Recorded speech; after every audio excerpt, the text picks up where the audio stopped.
Hi అండి. ఈ వీడియోలో నేను ఫ్రెండ్ వాళ్ళ ఇంటికి అయ్యప్ప స్వాములకి భోజనాలు అయితే అక్కడికి వెళ్తున్నానండి. అది అక్కడ జరిగేదంతా చూపిస్తారు. నేను ఇప్పటివరకు అయితే అక్కడికి ఎప్పుడు వెళ్ళలేదండి అయ్యప్ప స్వాముల పూజలకి, కానీ ఫస్ట్ టైం వెళ్తున్నాను అనమాట. అక్కడ స్వాములు రాగానే ముందు పిల్లలు వాళ్ళ కాళ్ళు కడిగి వాళ్ళని లోపలికి ఆహ్వానిస్తున్నారు.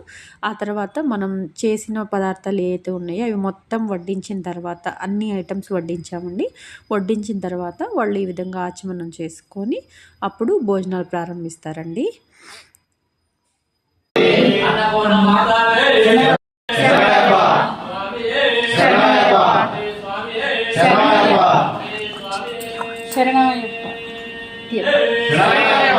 ఇటు తీసుకుని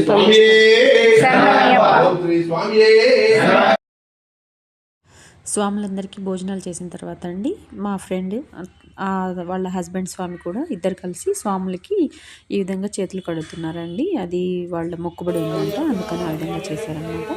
ఆ తర్వాత స్వాములు వెళ్ళేటప్పుడు వాళ్ళకి దక్షిణ తాంబూలాలు కలిపి ఈ విధంగా ఇచ్చేసి వాళ్ళ ఆశీర్వాదాలు తీసుకుంటున్నారండి. ఫ్యామిలీ మొత్తం కలిసి ఈ విధంగా పూజ భిక్ష కార్యక్రమం అంతా బాగా జరిగింది. అయ్యప్ప స్వామి పూజలకు వెళ్ళడం అనేది చాలా బాగా ఆనందంగా అనిపించిందండి. ఆ తర్వాత బాబు నేను కలిసి ఫ్రెండ్ వాళ్ళ బాబు నేను కలిసి ఏదో కాసేపు ఫన్గా రీల్ అది తీసుకొని సాయంత్రానికి ఇంటికి వచ్చేసామండి. అంతే.